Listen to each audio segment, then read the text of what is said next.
బాగున్నారా? ఈరోజు లంచ్లోకి ఏంటంటే వెండి రొయ్యలు బీరకాయ కూర చేద్దాం అనుకుంటున్నానండి. వెండి రొయ్యలు చాలా బాగుంటాయి. ఆల్రెడీ ఒకసారి మేము చేసుకొని చూసాం. అంటే బాగుంటుంది. ఎప్పుడో నేను చిన్నప్పుడు తిన్నాను, మళ్ళీ నేను తెలియదు అనమాట.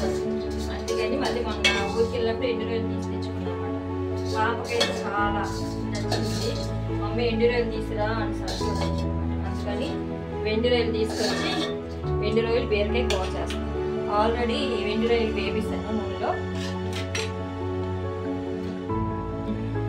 తర్వాత మళ్ళీ ఆయిల్ పోసుకొని వెల్లుల్లిపాయలు పచ్చిమిరపకాయలు వేయించుకోవాలి. అరగలేదండి.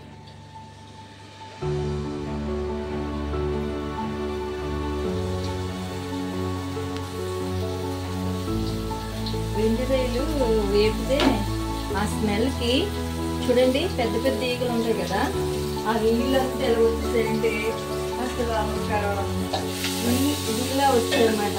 ఉక్కలా వచ్చాయి చూడండి.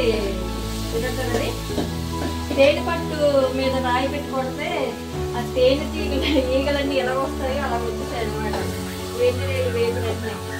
అంటే ఇక్కడ అన్ని చెట్లు ఉన్నాయి కదండి, అందుకని ఈగలు ఎక్కువ ఉంటాయి. మామిడి పళ్ళు కోసినా సరే, మామిడి పళ్ళు కోసిన, పనస పట్టు కోసిన ఈగలు అయితే ఈ టైం కరెక్ట్గా వచ్చేస్తాయి.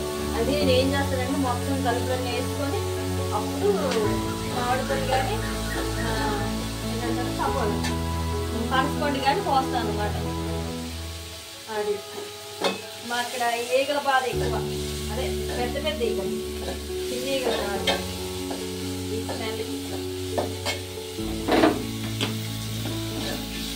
ఉల్లిపాయ పచ్చిమిరపకాయ బాగా వేయించాలి. మా అమ్మాయికి తుమ్ము వచ్చింది, తుమ్ము ఆపుకుంది.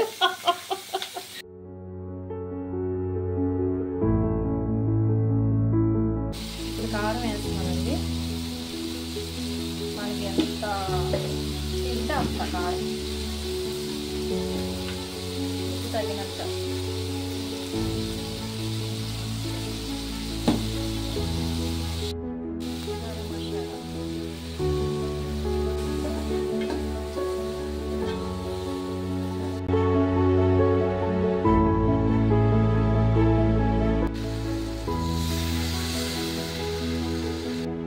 కలా పెట్టిన తర్వాత వాటర్ పోసిన తర్వాత మూత పెడతాం.